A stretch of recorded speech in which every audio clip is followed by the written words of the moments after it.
안녕하십니까. 사랑하는 반석의 찐총누무 친구들 반갑습니다. 10월 둘째 주 설교 리뷰입니다. 지난 시간에는 구원을 확신하는 자의 특징이라는 제목으로 우리가 로마서 10장 8절부터 12절까지의 말씀을 보았습니다. 우리가 구원을 어떻게 확신할 수 있을까요? 지난 시간에 제가 자신감으로 되는 건 아니라고 했습니다.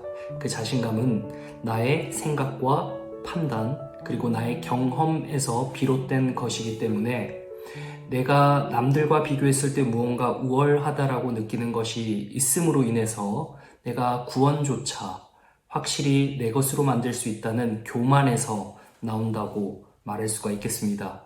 그러나 그 구원은 전적으로 우리에게서, 우리의 마음에서 우리가 무언가를 확신하는 나에게서 나오는 것이 아니라 예수 그리스도 안에서 나오는 것이라는 사실을 기억해야 합니다. 다르고 다른 것 같은데 이것은 큰 차이를 만들어냅니다. 무슨 말이냐면 내 자신이 믿을 때면, 내 자신이 흔들릴 때 그 믿음을 쉽게 포기할 수가 있게 되는 것입니다. 그러나 그 믿음이 예수님 안에 있을 때는 내가 믿는 것과 달리 그 구원이 예수님에게 달려있기 때문에 나의 구원은 쉽사리 흔들릴 수가 없는 것이죠. 여러분, 그래서 나의 삶이 결국 예수님의 것이라는 고백으로 이어지게 되는 것입니다.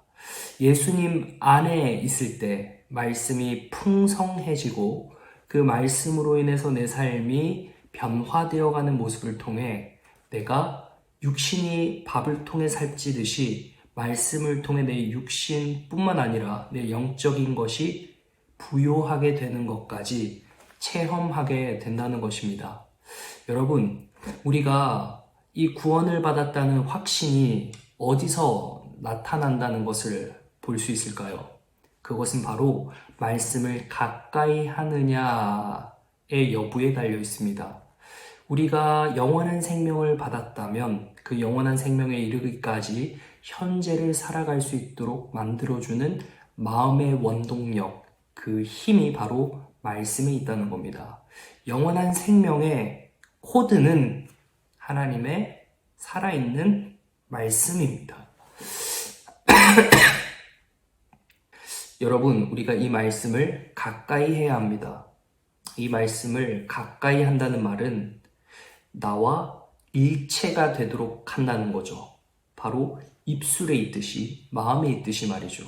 말씀을 먹고 내 마음에서 그 말씀이 소화되면 자연스럽게 나오게 되어 있습니다. 그 말씀이 말이죠. 그래서 우리의 삶의 행동으로, 언어로 드러나는 것이 바로 말씀이라는 겁니다. 그렇다면 그 말씀에는 어떤 내용이 담겨 있을까요? 바로 그 태도가 사랑과 겸손 등등이 되겠고, 그 말의 내용은 예수 그리스도가 우리의 주인이다. 예수 그리스도가 영원한 구원의 길로 인도할 수 있는 유일한 길이다 라는 것이 되겠죠. 여러분이 친구들에게 전파해야 될 결국 그 말씀은 바로 예수 그리스도입니다. 이를 위해서 여러분의 삶과 행동이 뒷받침되도록 하나님께서 여러분 마음속에 그 말씀을 늘 심어줄 뿐만 아니라 그 말씀으로 인해서 여러분의 마음이 힘을 얻도록 한다는 겁니다. 우리가 밥을 많이 먹으면 체한다고 했죠. 말씀을 많이 먹어도 우리가 온전히 그 말씀을 100% 소화해낼 수는 없습니다. 그러나 그 필요한 영양소가 여러분에게 채워짐으로 그 영양분이 결국 그 에너지를 발휘하여서 여러분의 몸을 타고 흘러나오게 된다는 거예요. 여러분, 말씀을 가까이 한다는 것은 그 말씀을 올바르게 깨닫는다는 겁니다. 유대인들이 말씀으로 풍성하게, 율법으로 가득하게 그 지식이 무척 그 끝까지 쌓여서 그들은 살아갔어요. 그러나 말씀을 제대로 이해하지 못했기 때문에 예수님을 하나님의 아들로 보지 못하고 십자가에 못 박아 죽이게 되는 끔찍한 결과를 맞이하게 되잖아요. 그래서 결국 그들이 하나님의 말씀의 칼날로 그 예루살렘 성전이 회파되는 것을 AD 70년에 경험하게 되는 것이죠. 우리가 하나님의 말씀을 온전히 깨닫지 못한다면 우리는 주변에 있는 사람들에게 하나님의 사랑으로 다가가지 못할 것입니다. 오히려 우리들의 입술에서는 남을 정죄하고 비판하고 판단하고 우리가 하나님의 자리인 재판자의 자리에 앉아서 남을 말로 상처를 주게 된다는 사실이죠. 이것은 구원을 받은 자의 모습이 아닙니다.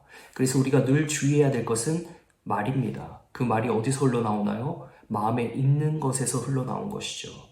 여러분, 그래서 우리들은 늘 마음을 지켜야 합니다. 이 마음은 하나님께서, 다시 말해 하나님의 말씀, 그 예수 그리스도께서 성령을 통해 임하시는 장소이죠.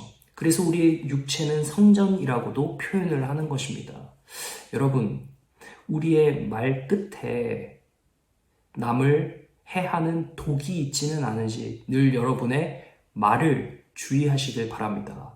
그리고 그 말이 설령 나쁜 말이라면 여러분의 마음이 어떠한지를 점검해 보시길 바라요. 여러분이 진정 살아있는 말씀이신 예수님이 여러분의 마음에 있다면, 여러분이 믿는 자라면, 여러분이 구원을 받았다면 남을 사랑으로 보듬고 결국 그들을 그리스도의 품으로 인도할 수 있는, 그래서 그들에게 복음을 전파하는 자들의 모습이 된다는 것입니다. 여러분, 이러한 말씀이 가득할 때 우리에게 흘러나오는 독특한 두 번째 특징이 있어요. 그것은 바로 예수를 주인으로 고백한다는 것이죠. 여러분, 우리가 어느 장소에서나 예수님을 주인으로 고백할 수 있어야 됩니다. 반드시 예수님은 나의 주입니다 라는 그 문구로 고백하는 것은 아니지만, 특별한 상황 가운데서 이러이러한 이유 때문에 내가 못하는 그 이유가 바로 예수님이 나의 주인이기 때문에 못한다, 또는 예수님이 나의 주인이기 때문에 그것을 기꺼이 할 수 있다는 방향으로 나의 모습이 펼쳐져야 돼요. 여러분, 예를 들어서 친구들끼리 말다툼을 하고 있다면 내 삶의 주인이 예수님이시기 때문에 그 친구들 둘 사이를 갈라놓지 않고 그들이 화합을 이룰 수 있도록 도와줘야 하는 우리들의 의무가 있습니다. 그런데 그렇게 하기는커녕 도리어 누군가의 편을 들어서 남을 비판하고 남을 평가하고 남을 짓밟는 그러한 모습들이 우리 예수를 믿는 사람들에게서도 나타나기도 합니다. 사랑하는 친구들, 참 우리는 이러한 부분들을 잘 구분해야 합니다. 무슨 말이냐면, 우리가 때로 진리를 회파하고자, 방해하고자, 막고자 하는 자들에게 우리가 어떠한 모습을 취해야 하느냐입니다. 예를 들어 여러분에게 예수를 믿는다고 놀리거나 예수를 믿는 여러분 주변의 친구들을 향하여서 폭력을 행사한다거나 했을 때는 분명히 막아서야 하고, 그것에 대해 여러분 스스로가 변론해야 하고 변호해야 되는 것은 당연한 겁니다. 그런데 어느 선까지 해야 되느냐는 거죠. 여러분, 이때는 우리가 어떻게 해야 하냐면, 그 친구들을 향하여서 해야 될 진리의 말을까지만 선포를 하고 결코 그들에게 인격적인 모독을 해서는 안 됩니다. 그들이 상처를 받을 만한 그들의 개인사를 가지고 놀리거나 똑같은 방식으로 되갚아주는 것은 절대로 안 됩니다. 우리는 해야 될 말까지만 하고 그들의 인격을 도리어 존중해야 되는 모습과 태도를 보여야 한다는 것이죠. 여러분, 이러한 일을 하는 것은 정말로 힘이 들고 큰 용기가 필요합니다. 그런데 신기하게도 말씀을 가까이 하고 예수 그리스도를 내 삶의 주인으로 고백을 하잖아요. 그러면 특이한 변화가 내 삶에 일어나요. 내 마음이 부요해지기 시작합니다. 내 마음이 풍성해지기 시작합니다. 예수님, 즉 그 말씀이 가까이 있지 않을 때는 여유도 없고 저 사람만 보면 짜증이 막 올라오고 그랬는데, 생명의 말씀인 그 예수 그리스도께서 내 마음에 조금씩 가득해지기 시작할 때면 그 친구가 용서가 되고 짜증나는 상황 가운데서도 여유가 생기고 오히려 작은 부분과 작은 순간까지도 감사의 이유가 된다는 것이죠. 여러분, 여러분의 삶 속에 예수님의 말씀이 가득하기를 원합니다. 그 말씀이 가득하면 우리의 삶이 이렇게 됩니다. 자, 이 내용을 여러분이 퀴즈로 한번 맞춰보시길 바랍니다. 우리의 삶이 이렇게 되므로 우리가 남들과는 확연하게 다른, 레벨이 다른 사람으로서 그 태도를 지니고 자세를 가지며 살아가게 될 것입니다. 여러분, 주변에서 매력적이라는 소리를 들을 수 있는 것은 외모를 가꾸는 데 있기도 하지만, 스펙을 쌓는 데 있기도 하지만, 결국 인격적인 사람, 사람다운 사람, 냄새나는 사람입니다. 그 사람에게서 풍기는 힘은 바로 예수 그리스도의 말씀을 가까이 하고 그분을 내 삶의 주인으로 모실 때 내 삶이 내 것이 아니기 때문에 모든 문제도 하나님께 자연스럽게 맡기게 되고 그 문제가 실제로 해결되는 것을 경험하기도 하는 그러한 것을 통해서 내 마음이 조금씩 더 부요해지고 결국 남을 위해 섬기고 봉사할 수 있는 자리에까지 나가게 된다는 것입니다. 여러분이 이러한 성숙한 믿음의 자녀가 되시기를 간절히 소망합니다. 다음에 뵙도록 하겠습니다.